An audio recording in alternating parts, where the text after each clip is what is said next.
and all that. There is other stuff that was released that is coming to the context of CIA operatives out there. Well, we have to protect our people, our intelligent people. I am not arguing that secrecy is unimportant. I am arguing that we have different roles in our society. The military and the government has some legitimate I'm not sure. I'm not understanding what you are arguing. It's not my job. Go ahead, Baker. Okay, I'm just saying I'm missing the logic train on this whole point. It's not. Yeah. It's well. Hold on a second. First of all, again, I mean, people tend to rush into this and say, well, look, Iraq, Afghanistan, nobody's lives were put at stake. Well, God bless you for having some Kreskin-like ability to understand all of this when you don't know what's going on out there. But what we're doing is well, thanks very much for that. I don't want you to decide what the people know. I'm not asking whether you trust Mike Baker or whether or not you should publish this stuff. The point here is, as some would have it, Gerald, if I'm wrong, tell me I'm wrong, there should be an open book. If they can find out, let's expose them. My point is, you put people in harm's way when you do that. What I'm saying is that the government has been telling us one thing, and we're learning another thing. How it happened is another issue. So the what? Fact is, who cares? That happens around the world, Gerald. Guess what? If we're going to have an open book, I'm sure Saudi Arabia doesn't have an open book, or Iran have an open book. We're supposed to be a democracy. I've heard these politicians talk about transparency till they're blue in the face. It's a cover-up. And now we're seeing how inept they are. That's the embarrassment. Well, full marks for only getting 3 minutes into this before we have a cover-up. This is absolutely ridiculous. I mean, you said the logic train, Mike Baker. That train left the station a long time ago, early in this segment. I mean, really, where's the responsibility? And you could actually argue priority number one now should be, I don't want us to get too focused on capturing this guy or executing this guy. The focus should be making sure that it doesn't ever happen again. But the question is, hold on a minute, why didn't we prosecute a long time ago? This is not the first time WikiLeaks happened.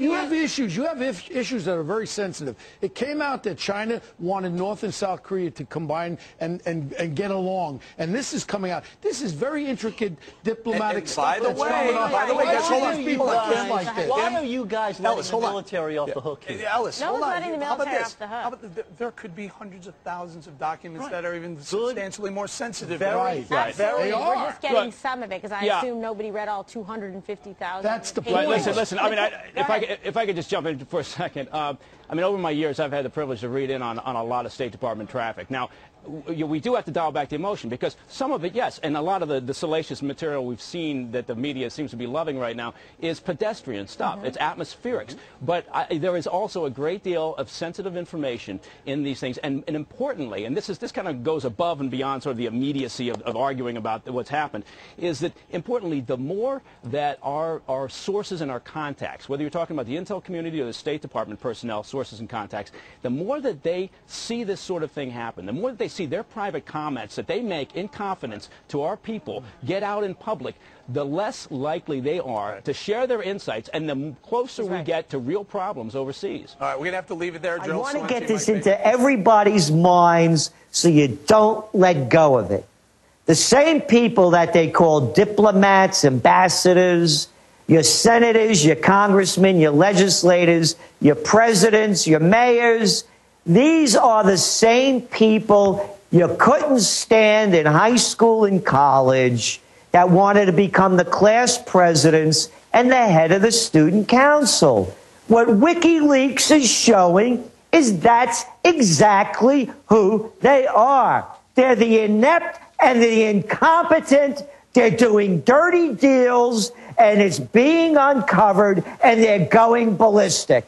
Because that's the only thing that's holding it together. There's nobody behind the curtain. It's what you see is what you get. How disgusting does it have to become when Obama walks on the stage and gives it to Slick Willie to jam legislation down the throats of everybody?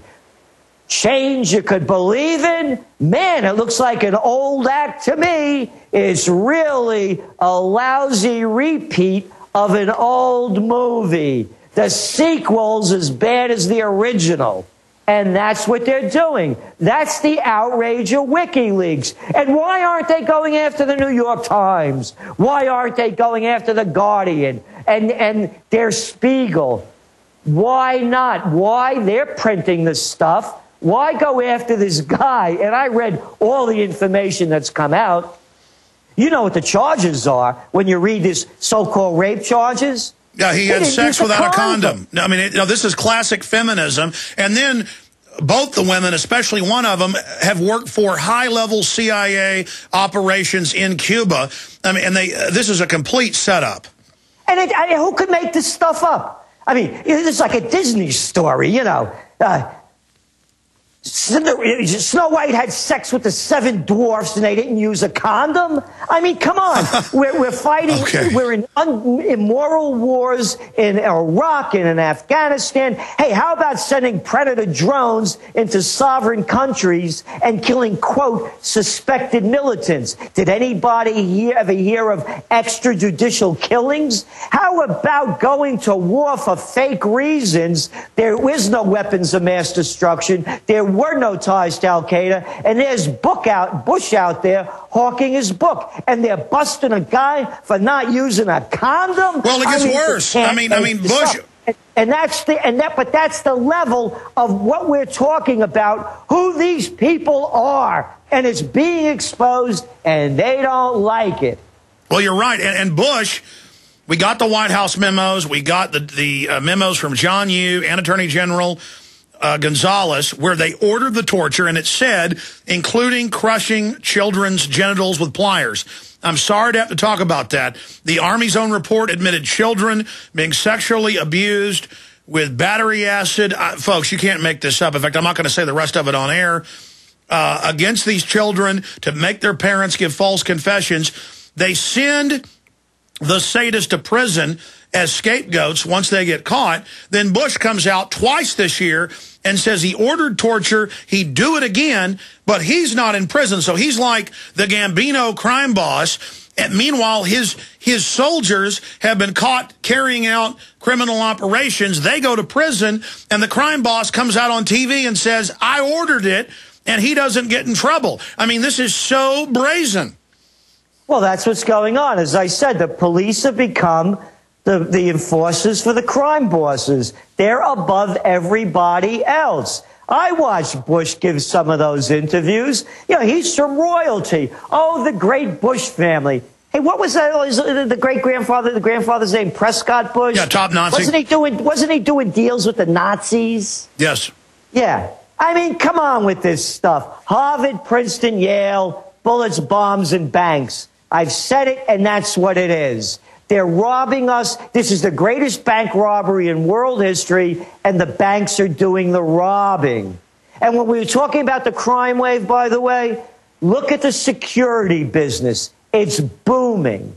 You call up and try to get alarms installed, you're going to get on a waiting list. And it's going to get a lot worse. If people want to see the businesses to get into, boy, anything having to do with crime-related security is going to be a growth industry. Well, look at firearms. Record sales in modern history for 2 years in running. And you look at the graphs, it's only going up parabolic. Now, I want to shift gears into some other areas.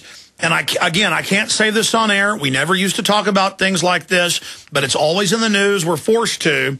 This is up on PrisonPlanet.com. KOB, CBS TV's reporting it. It's up on PrisonPlanet.com.